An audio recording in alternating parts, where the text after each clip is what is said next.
श्रीमद् भगवद गीता को पढ़ने और समझने से आपके जीवन में कई अहम बदलाव आ सकते हैं। खास तौर पर अगर आप करियर, नौकरी या किसी भी व्यवसाय में मिल रही विफलता को लेकर चिंतित हैं, तो आपकी यह चिंता श्रीमद् भगवद गीता दूर कर सकती है। अक्सर करियर या नौकरी में बेहतर के लिए लोग आज के आधुनिक टिप्स को फॉलो करते हैं, लेकिन इनके बावजूद भी आपको मनचाही सफलता नहीं मिलती। आज के मॉडर्न समय में दिए जाने वाले ज्यादातर टिप्स गीता से ही प्रेरित हैं। यह सुनने में आपको थोड़ा अजीब जरूरी लगेगा, लेकिन सच यही है। ऐसे में अगर आप श्रीमद् भगवद गीता में कही बातों को अपने जीवन में लागू करेंगे, तो आपके करियर, नौकरी और व्यवसाय से जुड़ी कई समस्याएं दूर हो जाएंगी। आइए जानते हैं भगवद गीता में लिखे उन 30 उपदेशों के बारे में जो आपको करियर में जरूर सक्सेस दिलाएंगे। श्रीमद् भगवद गीता का सबसे पहला उपदेश है, जो हुआ अच्छे के लिए हुआ, जो हो रहा अच्छे के लिए ही हो रहा है, और जो होगा वह भी अच्छे के लिए ही होगा। आमतौर पर व्यवसाय या नौकरी में आपका हर दिन एक जैसा नहीं होता। कोई दिन खराब हो जाए तो आप परेशान होने लगते हैं, जिसका असर आपके आने वाले दिन पर भी पड़ता है। ऐसे हालात से निकलने के लिए गीता में लिखा गया, जो हुआ अच्छे के लिए हुआ, जो हो रहा अच्छे के लिए ही हो रहा है, और जो होगा वह भी अच्छे के लिए ही होगा। ये उपदेश आपके लिए फायदेमंद हो सकता है। ऐसा इसलिए भी क्योंकि जो हुआ या जो होने वाला है, दोनों ही आपके हाथ में नहीं था। लिहाजा अपने अंदर नकारात्मक सोच लाने की तुलना में आने वाले दिन के लिए बेहतर योजना बनाने से ही आपकी समस्या दूर हो सकती है। बहुत ज्यादा मीठे बोलने वालों से और ज्यादा तारीफ करने वालों से सावधान रहना चाहिए, क्योंकि लोग मीठा सिर्फ तभी बोलते हैं जब उनको आपसे अपना मतलब निकालना होता है। आपकी तारीफ भी सिर्फ तभी की जाती है जब उन्हें आपसे अपना काम निकालना होता है। याद रखना कि तारीफ आपको जिंदगी में कभी भी फ्री में नहीं मिलने वाली। अगर कोई आपकी तारीफ कर रहा है तो कुछ ना कुछ उसके लिए आपको चुकाना ही पड़ेगा। इसीलिए जो बहुत ज्यादा मीठा बोलते हैं या जो आपकी तारीफ करते हैं, उनसे जरा सावधान रहना चाहिए। श्रीमद् भगवद गीता का दूसरा उपदेश यह है कि आंखों से सच दिखने वाली बात पर भी जल्दी भरोसा नहीं करना चाहिए। ऐसी बहुत कहानियां आपने सुनी होगी कि कई बार आंखों से देखने वाली बात सच नहीं होती है। इसीलिए भरोसा करने में कभी भी जल्दबाजी मत करना। बदलाव ब्रह्मांड का सबसे बड़ा सच है। आपको हमेशा इसके लिए तैयार रहना चाहिए। अपनी नौकरी या व्यवसाय में आए छोटे बड़े बदलाव से या तो हम आहत होते हैं या फिर घबरा जाते हैं। हमें यह समझना होगा कि बदलाव ब्रह्मांड का नियम है, जो किसी भी हालत में होकर रहेगा, जो किसी भी हालत में होकर रहेगा। आपकी सफलता इस बात पर निर्भर करती है कि आप किसी भी तरह के बदलाव के लिए अपने आप को कैसे तैयार रखते हैं। अगर आपने इन हालातों के लिए खुद को पहले से ही तैयार किया है, तो आपको सफलता हासिल करने से कोई नहीं रोक सकता। गीता का तीसरा उपदेश यह है कि कर्म करो, फल की चिंता मत करो। कई बार हम किसी भी काम को करने से पहले उससे मिलने वाले फल की चिंता करने लगते हैं। इस वजह से जिस समय हमें काम पर फोकस करना चाहिए, हम वह भी नहीं कर पाते। नौकरी पेशा लोगों और व्यवसाय करने वालों को चाहिए कि वह फल की तुलना में काम पर ज्यादा ध्यान दें।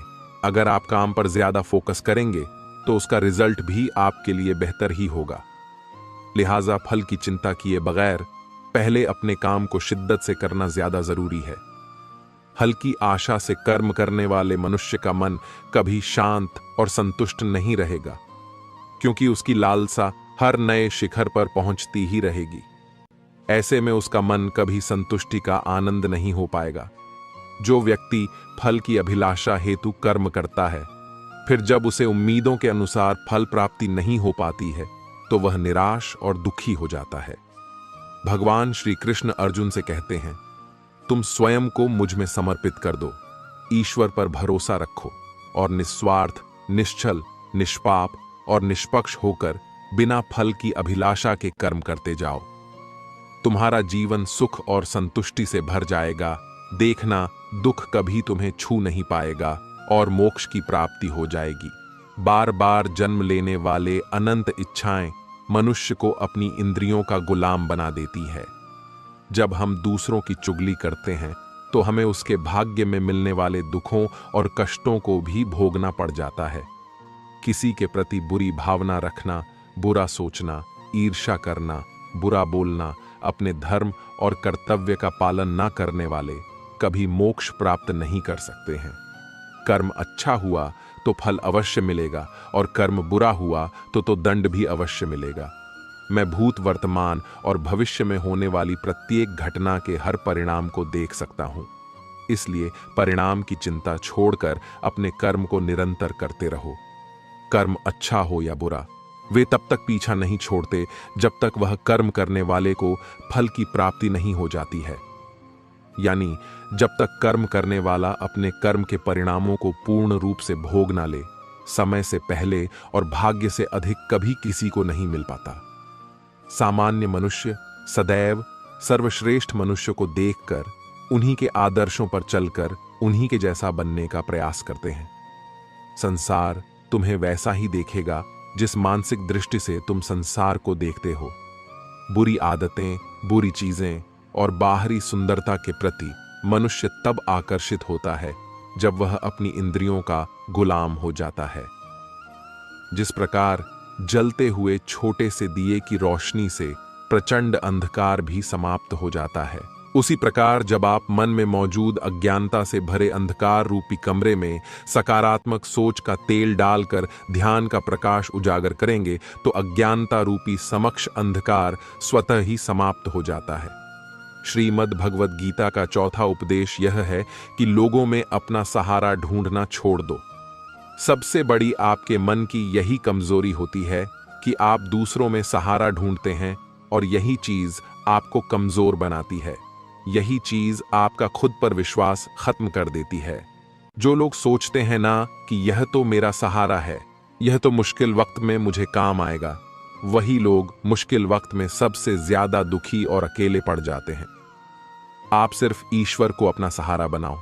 देखना, जब भी कोई मुश्किल आएगी ना, वह किसी ना किसी को आपकी मदद के लिए भेज देंगे। दुनिया को सहारा मत बनाओ। जो खुद अपने लिए सहारा ढूंढ रहे हो, वह आपका सहारा कैसे बनेंगे? तो अपना सहारा दुनिया को नहीं, ईश्वर को बनाना चाहिए। गीता की 5वीं शिक्षा यह है, लालच और गुस्सा ये दोनों मुसीबत हैं।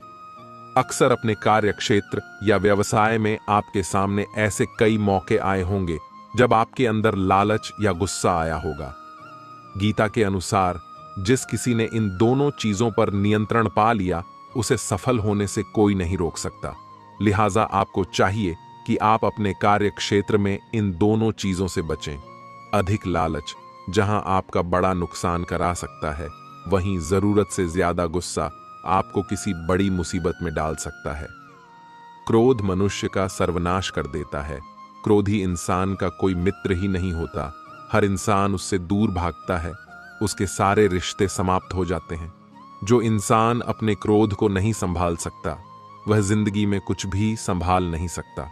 श्रीमद् भगवद गीता का 6ठा उपदेश यह है, ईश्वर पर भरोसा रखकर दिल से उन्हें याद करोगे तो वह अवश्य किसी न किसी रूप में आकर आपकी मदद जरूर करेंगे।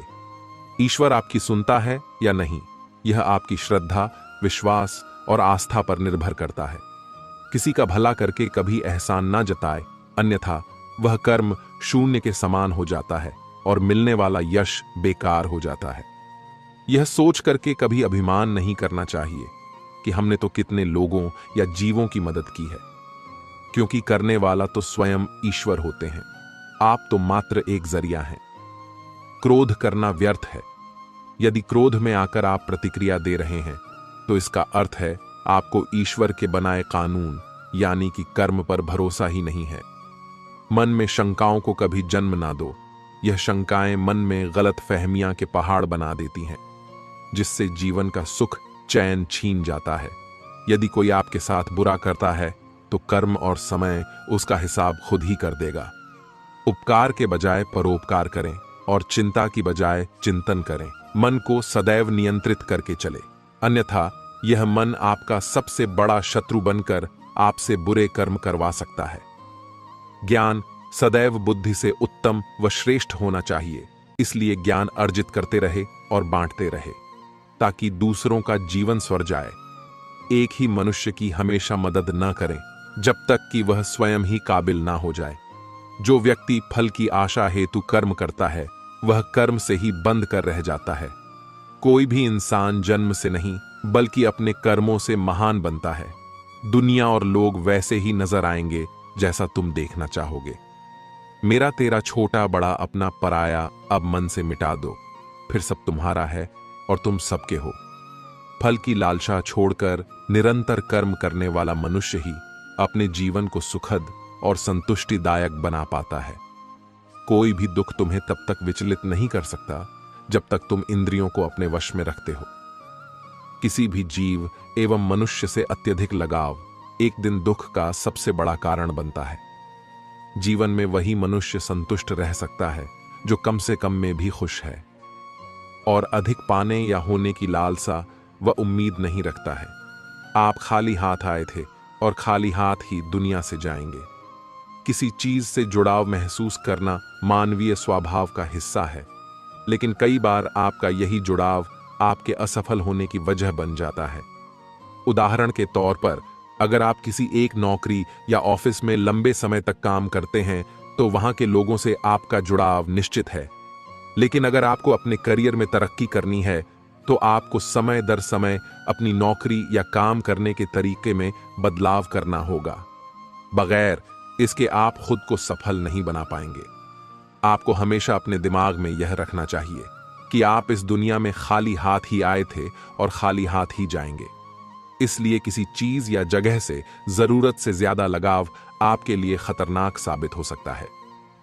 गीता का 7वां उपदेश यह है कि अपने मन को शांत रखना सीखो, क्योंकि अशांत मन जीवन में सिवाय दुख के और आपको कुछ नहीं देने वाला, और एक शांत मन आपको जीवन में प्रेम और आनंद ही देगा। दुख और सुख सिर्फ शांत और अशांत मन के परिणाम है। अशांत मन दुख को ही जन्म देता है और शांत मन परम आनंद को जन्म देता है।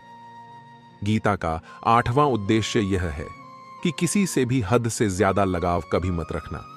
दुर्योधन के पिता धृतराष्ट्र का राजगद्दी से बहुत ज्यादा लगाव था। राजगद्दी के आगे उन्हें कुछ भी दिखाई नहीं आता था और गद्दी के लिए उनका वह हद से ज्यादा लगाव और मोह पूरे राष्ट्र को ले डूबा। अनगिनत लोगों की मौत का कारण बन गया है। आप भी जब ऐसी ही किसी के पीछे हद से ज्यादा पागल हो जाते हैं तो वह चीज आपको मिले या ना मिले, लेकिन आपकी जिंदगी जरूर खराब कर देती है। गीता का 9वां उपदेश यह है, अध्यात्म से जुड़े एक आध्यात्मिक ज्ञान ही जीवन को सुकून की तरफ ले जा सकता है। लोगों की बातों पर जितना ध्यान देंगे उतना ही आपका खुद पर से विश्वास कम होता जाएगा। इसलिए खुद पर विश्वास कर खुद के दम पर आगे बढ़ो और स्वयं ही अपना मार्ग तय करो। जीवन में किसी भी पल कुछ भी हो सकता है। जीवन सीमित है। समय व्यर्थ मत करो। बुरे अतीत को याद करके दुखी होने से अच्छा है कि उससे सीख लो और अपने वर्तमान को सुधार कर एक बेहतर भविष्य का निर्माण करो। किस बात को लेकर परेशान हो, कर्म करें और ईश्वर पर भरोसा करें। क्या होगा क्या नहीं, यह ईश्वर पर छोड़ दें।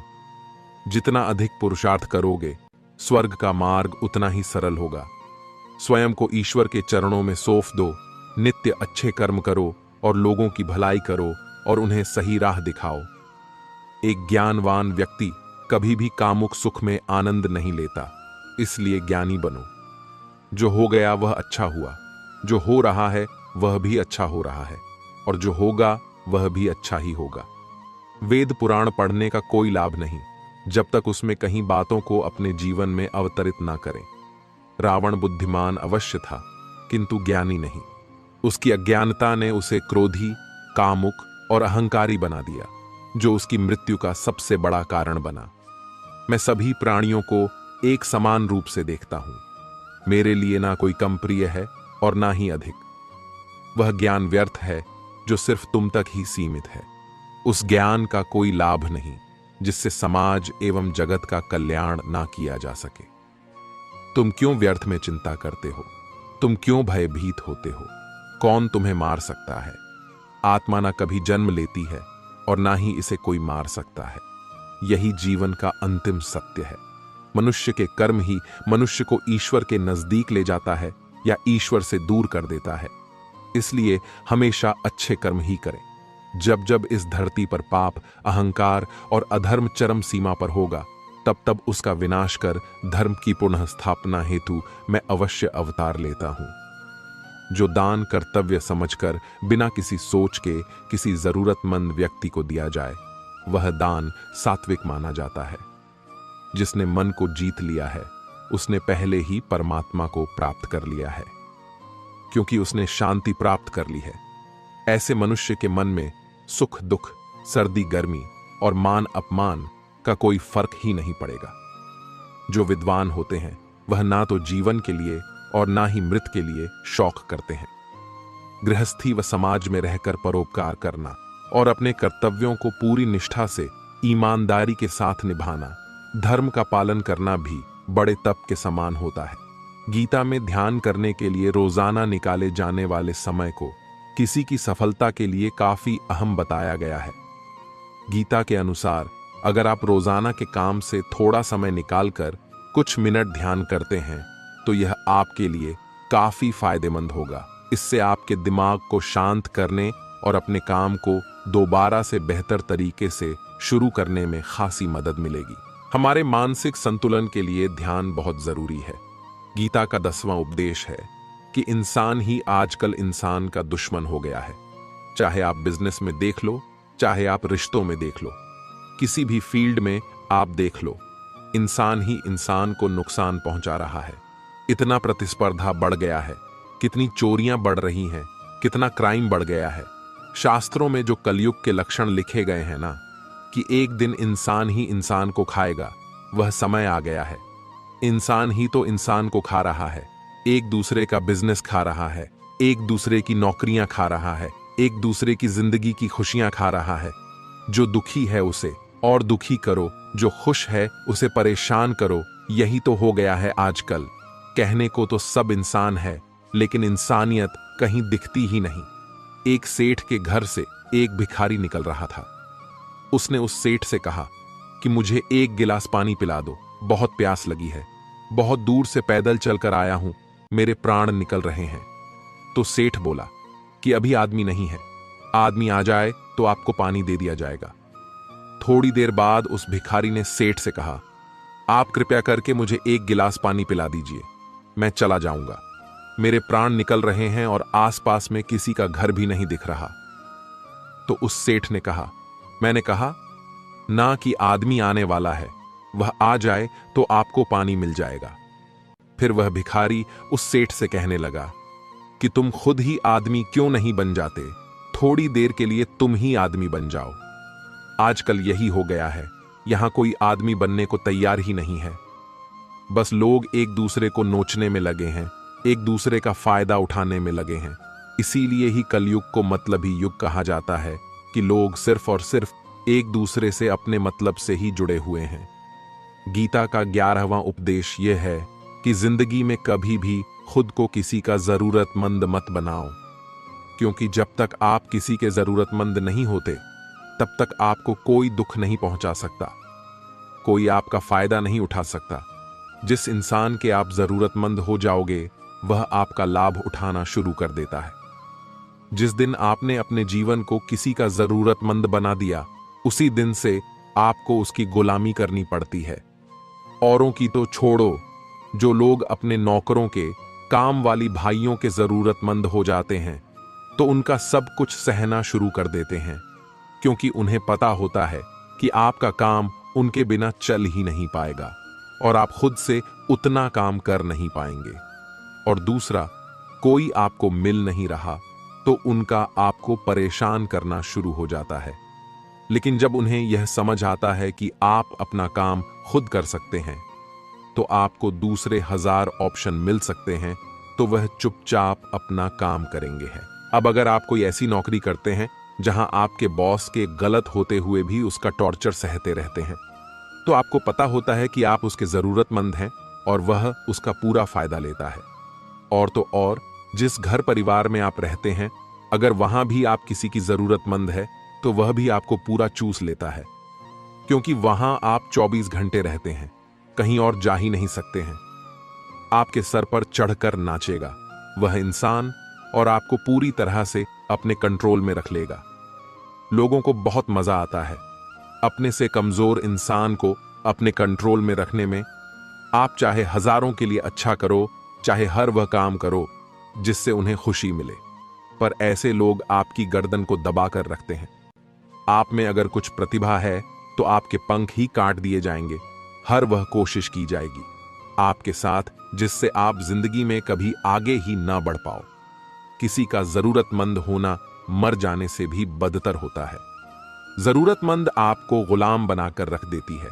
आपने कभी गौर किया कि आपकी जिंदगी वही लोग खराब करते हैं जिनके आप जरूरतमंद हो जाते हैं। आपका सारा दुख वहीं से आता है जिसके आप जरूरतमंद होते हैं। जरूरतमंद सिर्फ शरीर या काम की नहीं होती, सबसे बड़ी जरूरतमंद मन की होती है। हमें चाहिए हमें संभालने के लिए, नहीं तो हम खुश नहीं रह पाएंगे। अकेलापन लोगों से झेला नहीं जाता है। फिर कई बार आप ऐसे लोगों से जुड़ जाते हैं जो आपकी इस मन की जरूरतमंदी का पूरा फायदा उठाते हैं। आप उनसे रिश्ता इसीलिए जोड़ते हैं ताकि आपकी जिंदगी में थोड़ी खुशी आए, और वह लोग आपको खून के आंसू रुलाते हैं, आपकी पूरी जिंदगी नर्क बना देते हैं। याद रखना, एक बात, मां बाप के अलावा ऐसा दुनिया में आज तक कोई पैदा नहीं हुआ है कि आप जिसके जरूरतमंद हो और वह आपका फायदा ना उठाएं। इसीलिए जिंदगी में कभी भी खुद को किसी का जरूरतमंद मत बनाना। गीता का 12वां उद्देश्य है, असफलता के डर से दोबारा प्रयास न करने वाला मनुष्य जीवन में बड़ी कामयाबी कभी प्राप्त नहीं कर सकता है। क्रोध से भ्रम पैदा होता है, भ्रम से बुद्धि व्यग्र होती है, जब बुद्धि व्यग्र हो जाती है तब तर्क नष्ट हो जाता है, और जब तर्क नष्ट हो जाता है तब व्यक्ति का नाश हो जाता है। बड़ी कामयाबी एक ऐसे ताले में बंद होती है जो 5 चाबियां से खुलती है: सकारात्मक सोच, एकाग्रता, सच्ची लगन, दृढ़ संकल्प और निरंतर प्रयास।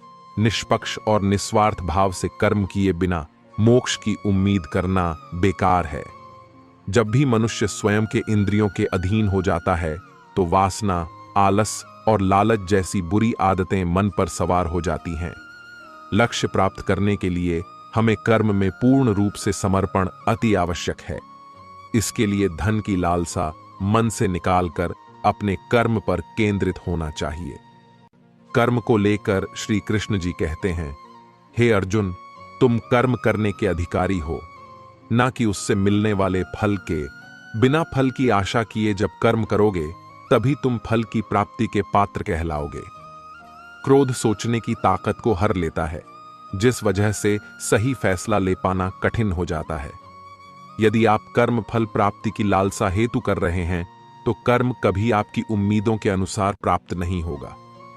बुरे कर्म से पीछा छुड़ाने का सबसे बेहतर तरीका है, मन में अच्छे विचारों को आने दो और सकारात्मकता से सोचो। मनुष्य का मन परिवर्तनशील है। हमारे सोचने का तरीका और आदतें वैसे ही बनेंगी जिस तरह से लोग और माहौल में हम अधिक समय बिता रहे होंगे। मनुष्य जीवन में वही करता है जो भी वह देखता है, सुनता है, समझता है। जो व्यक्ति किसी अच्छे कर्म को करते हुए उसे ही अपना सौभाग्य और पुरस्कार मानता है, तो ऐसे व्यक्ति को कर्म फल उम्मीदों से कहीं अधिक मिल जाता है। कोई आपसे बड़ा है या छोटा है, अगर वह रिश्तों में अपनी मर्यादाओं को तोड़ देगा तो वह रिश्ता कभी नहीं टिक सकता। रिश्ता सिर्फ तभी चलता है जब दो लोग एक दूसरे की इज्जत करते हैं और कभी अपनी लिमिट क्रॉस नहीं करते हैं। जिस रिश्ते में कोई लिमिट नहीं है, एक दूसरे की इज्जत नहीं है, वह रिश्ता आज नहीं तो कल खत्म ही हो जाता है। गीता का 14वां उपदेश यह है कि जो इंसान आपको बार बार चोट पहुंचाए उसे कभी माफ नहीं करना चाहिए। युधिष्ठिर ने दुर्योधन को बार बार माफ किया और उसका परिणाम यह हुआ कि उन्हें अपनी जिंदगी में बहुत बड़े दुखों का सामना करना पड़ा। वह इंसान अगर एक बार गलती करे तो माफ करना फिर भी ठीक है, लेकिन कोई अगर बार बार गलती करे तो उसे माफ करना आपको बहुत ज्यादा नुकसान पहुंचाएगा, क्योंकि वह गलती नहीं हो रही है, उससे वह उसकी आदत है, वह ऐसा ही है, वह हमेशा आपके साथ ऐसा ही करेगा। तो बहुत ज्यादा दयालु मत बनो। किसी को माफ करने में और बेवकूफ बनने में बहुत बड़ा अंतर होता है। किसी को अगर एक बार आप माफ भी कर रहे हो तो उस इंसान से आप जरूर सावधान रहना। कहते हैं आजमाए हुए को फिर आजमाना मिट्टी मुंह में डालने के बराबर होता है। जिससे धोखा खाया है, जिससे आपको तकलीफ मिली है, उस पर भरोसा गलती से भी मत करना। तो माफ उतना ही करो जितने में आप बेवकूफ ना लगो। गीता का 15वां उद्देश्य यह है जो आपके मुंह पर अपनापन दिखाए, आपकी पीठ पीछे आपको नुकसान पहुंचाए, ऐसे लोगों से दूर ही रहना। चाणक्य ने कहा है कि ऐसे लोग उस घड़े की तरह होते हैं जिसके मुंह में तो अमृत लगा है लेकिन जिसके भीतर जहर भरा हुआ होता है। आप जिसे अमृत समझकर पी जाते हैं, वास्तविकता में वह जहर ही होता है। तो ऐसे लोगों को जहर की तरह छोड़ देना चाहिए जो अपनेपन का दिखावा करें और पीछे से हमेशा आपको नुकसान पहुंचाए। गीता का 16वां उपदेश यह है कि अपनी खुशी और अपना दुख हर किसी के आगे जाहिर नहीं करना चाहिए, क्योंकि लोग आपकी खुशी पर नजर लगा देते हैं और आपके दुख में आपकी हंसी उड़ाने लगते हैं। आपकी खुशी से कोई खुश नहीं होता, लोगों को जलन होती है। हर आंसू आंख में लाया ना करो, हर जख्म सबको दिखाया ना करो। यहां लोग हाथ में नमक ली फिरते हैं, इसलिए अपना हर दर्द सबको दिखाया ना करो। लोग तो बैठे ही हैं दुखी इंसान को और दुखी करने, और जो खुश है उसको तकलीफ पहुंचाने के लिए। अपनी मन की हालत अपने तक ही रखो, सिर्फ उसे बताओ जिसे उसे समझने की समझ हो। गीता का 17वां उपदेश यह है कि जीवन में कई बार नया शुरू करने के लिए पुराने को पूरी तरह से मिटाना पड़ता है। श्री कृष्ण से कुंती ने पूछा था कि हे कृष्ण, क्यों तुमने इतना बड़ा महायुद्ध करवा दिया? तो श्री कृष्ण ने बोले कि अधर्म बहुत बढ़ गया था और इस अधर्म का पूरी तरह से नाश करने के लिए, एक नए युग को लाने के लिए पुराने का सर्वनाश करना बहुत जरूरी होता है। जब कोई महल पूरी तरह से पुरानी हो जाती है तो उसे पूरी तरह से तोड़कर फिर से नवनिर्माण होता है। ऐसे ही आपके जीवन में भी आपको कुछ नया करना है तो पुराने को पूरी तरह से मिटाना होगा। गीता का 18वां उपदेश यह है कि जब भी जिंदगी में खुद को अकेला महसूस करो तब इस सच्चाई को ठीक से समझ लेना कि आप दुनिया में अकेले ही आए थे और अकेले ही जाओगे। वास्तविकता में यहां कोई आपका अपना नहीं है। एक दिन तो जो माँ बाप हमें जन्म देते हैं वह भी हमें अकेला छोड़कर चले जाते हैं, तो औरों से तो उम्मीद ही क्या करना। यदि कोई आपका साथ छोड़ दे तो याद रखना कि वह ईश्वर सदा आपके साथ है, वह आपका साथ कभी नहीं छोड़ता। गीता में श्री कृष्ण ने अर्जुन से कहा कि चाहे कोई मनुष्य मुझे माने या ना माने, लेकिन मैं इंसान का साथ कभी नहीं छोड़ता, क्योंकि यह सब मेरी ही संतानें हैं। इंसान को ईश्वर का ही अंश कहा गया है, इसलिए मनुष्य को ईश्वर की संतान कहा जाता है। इसीलिए आपको अकेलेपन से कभी दुखी नहीं होना चाहिए, कभी डरना नहीं चाहिए, बल्कि किसी गलत इंसान के साथ रहने से डरना चाहिए। एक कहावत है कि something is better than nothing, यानी कुछ होना कुछ नहीं होने से कुछ गुना बेहतर है। लेकिन एक और कहावत है, nothing is better than nonsense, लोगों के साथ रहने से अच्छा है आप अकेले ही रहो। इसीलिए गीता का यह उपदेश हर इंसान के लिए बहुत जरूरी है जो खुद को अकेला समझकर दुखी हो जाते हैं। इसीलिए अकेलेपन से डरना, दुखी होना छोड़ दो, क्योंकि यहां कोई किसी का नहीं होता। गीता का 19वां उपदेश यह है कि जब कोई आपके साथ धोखा या छल करे तो उसको कोसना या दुखी होना छोड़ दो, बल्कि उससे शिक्षा लो कि लोग असलियत में वैसे नहीं होते जैसा आप उन्हें समझ लेते हैं। यहां पर लोग अपने मुंह पर मुखौटा लगाकर घूमते हैं। यहां हर इंसान खुद को अच्छा दिखाने की कोशिश करता है, अच्छा बनने की कोशिश कोई नहीं करता है। आप किसी के साथ थोड़ा गलत व्यवहार करके तो देखो, उसका असली रंग सामने आ जाएगा। या फिर जब आपकी जिंदगी में कुछ मुश्किल वक्त आएगा तो भी आपको उसका असली रंग देखने को मिल जाएगा। इसीलिए किसी पर भी जल्दी भरोसा नहीं करना चाहिए, किसी से भी इतनी उम्मीद नहीं लगानी चाहिए कि बाद में हमारा दिल ही टूट जाए, क्योंकि दुनिया के लोग ना कभी किसी के हुए हैं और ना कभी किसी के होंगे। अपना दिल उस ईश्वर को समर्पित कर दो, फिर देखना आपका दिल कोई नहीं दुखा पाएगा।